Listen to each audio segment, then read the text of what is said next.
La société Dangote, malheureusement, n'a pas analysé avec beaucoup d'acuité les effets dévastateurs de la façon de gérer les dirigeants du Congo.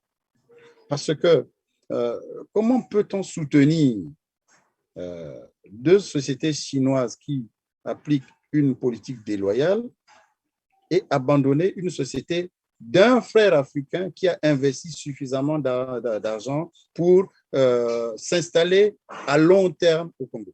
Auparavant, il avait même été prévu la construction des bases vie, des cadres, des agents de maîtrise et des agents subalternes. Mais malheureusement, toujours avec la façon de faire de nos dirigeants, ce projet a coulé.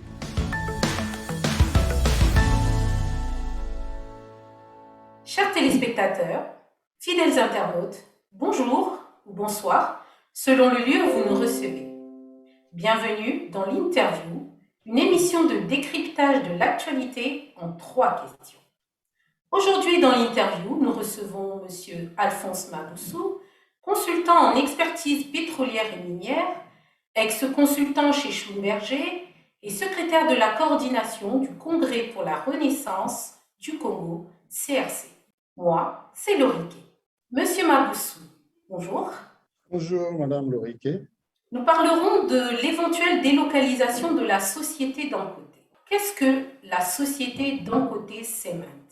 Alors, en 2017, la société Dangote Cement s'est installée au Congo avec le montage de son usine qui a coûté au bas mot 140 milliards de francs CFA à Fila, dans le district de Yamba, sur l'axe routier Bwanza-Muyonzi, pour une capacité de production de 1 500 000 tonnes, soit 30% de la part de marché, et qui emploie plus ou moins 500 agents, dont 247 techniciens congolais qui ont été formés au Nigeria et au Sénégal, dans les académies donc, de cette société Dangote Cement. Et il y a aussi, dans le cadre de la sous-traitance, des sociétés congolaises qui ont placé leur personnel dans la SOMAC de M. Maurice Nguesso, dans la sécurité et le gardiennage. Cette société emploie aussi 27 expatriés, dont 22 Indiens, 5 Camerounais et Nigérians. Voilà comment on peut rapidement présenter la société Dangote Cement. On nous parle d'une éventuelle délocalisation de la société Dangote Cement. Quelles en sont les réelles raisons? La crise économique frappe de plein fouet le secteur des bâtiments et travaux publics et de facto le privé au Congo depuis que la source de la vache à lait qu'est l'État a tari. L'exploration pétrolière étant en veilleuse et l'exploitation des mines par les sociétés des dignitaires et leurs associés peu orthodoxes. Avec la crise, seuls 12 400 agents exercent dans le privé dans toute la République, pour une population de plus ou moins 5 millions d'habitants. Donc, je dirais même avec les fonctionnaires, c'est seulement 80 000 personnes qui travaillent. Tout le reste est plongé dans l'informel, ce qui n'est pas du tout normal. Pour comprendre l'éventuelle délocalisation de la société Dangote Cement, il est question que nous remontions un peu l'historique de la production de ciment au Congo. Tout au moins dans les 10 ans, en remontant dans les 10 ans dans le passé. Voilà, je ne sais pas si vous pouvez me le permettre. Je vous en prie, allez-y. Voilà, notons qu'en 2014, la consommation annuelle de ciment au Congo était de plus ou moins 1 400 000 tonnes par an.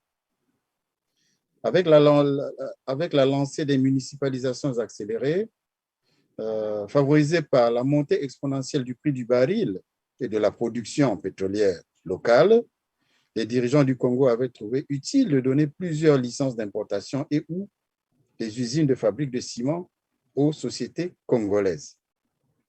C'est ainsi que va naître la Société nouvelle des ciments du Congo, qu'on appelle SONOC, une société chinoise basée à l'UTT, où Antoinette Sassou Nguesso et Jean-Jacques Bouya ont des actions. Après avoir réalisé des travaux à son usine, cette usine a commencé à produire 400 000 tonnes et en importer 1 million. Plus tard va arriver la société Forspac, une autre société chinoise qui, celle-là, est basée à Doulizi, dans laquelle Antoinette, Sassou Nguesso et Bouya ont toujours des actions. Cette société va donc importer 300 000 tonnes de ciment par an et en fabriquer quelques tonnes de clinker, utiles pour la fabrication du béton. Or, d'après les prévisions de l'époque, il fallait environ 2 600 000 tonnes pour couvrir la demande du pays, l'argent circulant à flot. En 2015, va donc s'ajouter la CIMAF, une société marocaine dont l'actionnaire principal se trouve être la société OIP qui, elle, est basée au Luxembourg, qui a monté son usine à Inda pour un investissement de 20 milliards de francs CFA et une capacité de production de 500 000 tonnes, avec pour obligation de la part de l'État d'arrêter ou de réguler les importations de façon à mieux se partager les parts de marché avec les deux sociétés chinoises précitées. Malheureusement, l'État n'a pu tenir ses engagements. Il faut noter à cela aussi que des taxes superflues ont été inventées ou bien imposées par l'État à ce sujet.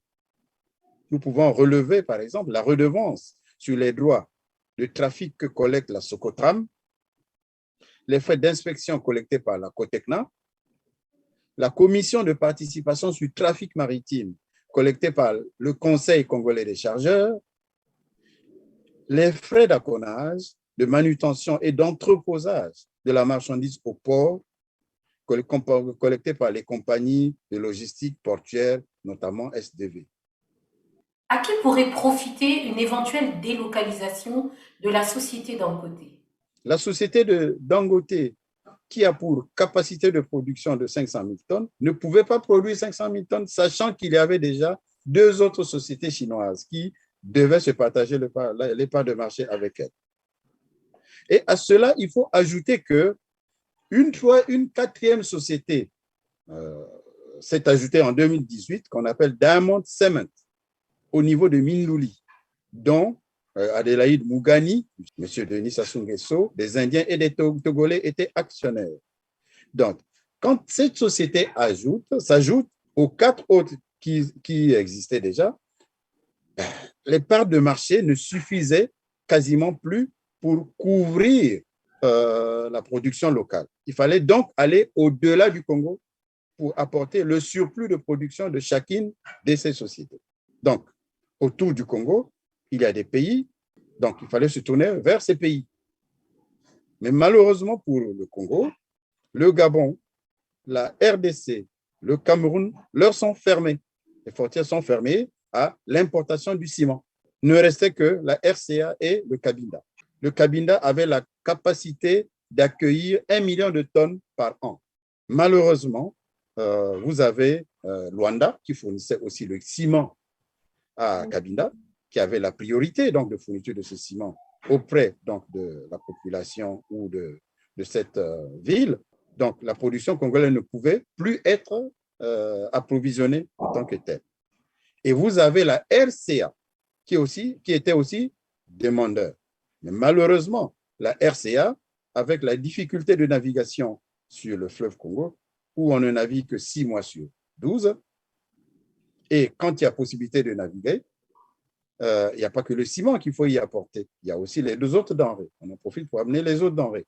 Donc, ce pays étant aussi fortement en crise, ne pouvait donc pas répondre aux besoins que sollicitaient les sociétés de production de ciment donc, au Congo. Monsieur Maboussou, si j'en comprends vos explications, cela veut dire que la société Dangote Cement est victime d'une concurrence déloyale de la part du gouvernement congolais mais aussi, on peut dire, d'un environnement économique qui est quelque peu pollué. Effectivement, il y a deux volets. Vous avez su le notifier. Vous avez d'une part cette concurrence déloyale où on favorise deux sociétés, notamment les sociétés chinoises, qui importent la majorité de leur production, alors que les autres ont investi suffisamment d'argent pour produire localement, ne trouvent pas un retour d'investissement. Or, ces usines, pour marcher, doivent fonctionner à plein régime. Malheureusement, de 1 500 000 tonnes qui avaient été projetées de production au niveau de cette usine, elle s'est retrouvée à produire 200 000 tonnes, qui ne pouvaient pas couvrir toutes ces charges aujourd'hui. Mais il faut noter aussi que depuis 3 semaines, cette usine est à l'arrêt parce que pour des soucis techniques. Quelle est la décision que va prendre cette société demain? Vous et moi ne le savons, mais je ne pense pas que Dangote soit venu, soit venu au Congo pour perdre de l'argent. Donc, il est probable qu'elle délocalise pour aller en RDC où il y a plus de chances de réussite parce que dans le ciment, on gagne en volume. Plus vous vendez, plus il y a entrée d'argent. Mais La Monsieur population, Maboussou, oui, sans vous interrompre, vous avez dit vous-même tout à l'heure que Dangote Cement emploie près de 500 employés, dont plus de la moitié sont des employés locaux. Quel impact cette délocalisation va avoir sur l'économie locale et sur le Congo de façon générale? ben, ils vont malheureusement émerger à l'ONEMO, c'est-à-dire ils deviendront les chômeurs, malheureusement, parce que, bon, vous savez, tous les investissements qui se font au Congo sont peu orthodoxes. Donc, la société Dangote, malheureusement, n'a pas analysé avec beaucoup d'acuité les effets dévastateurs de la façon de gérer les dirigeants du Congo. Parce que euh, comment peut-on soutenir deux sociétés chinoises qui appliquent une politique déloyale et abandonner une société d'un frère africain qui a investi suffisamment d'argent pour s'installer à long terme au Congo? Auparavant, il avait même été prévu la construction des bases vie, des cadres, des agents de maîtrise et des agents subalternes.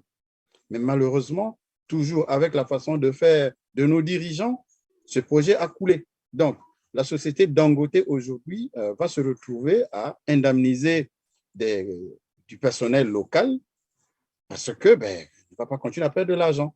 Je vous rappelle que et Diamond Cement et CIMAF et Dangote vont subir le même sort parce que ces trois sociétés qui avaient produit leur ciment localement ont fermé ou vont fermer pour ce qui est de Dangote. Donc, les Congolais vont se retrouver dans la rue, malheureusement. Merci beaucoup, Monsieur Maboussou, d'avoir accepté de participer à cette émission de décryptage de l'actualité. Nous avons parlé de la délocalisation probable de l'entreprise Dangote Cement. Chers téléspectateurs, fidèles internautes, merci de nous avoir suivis. Je vous donne rendez-vous la semaine prochaine. N'oubliez surtout pas de liker, de partager et surtout de vous abonner. Merci.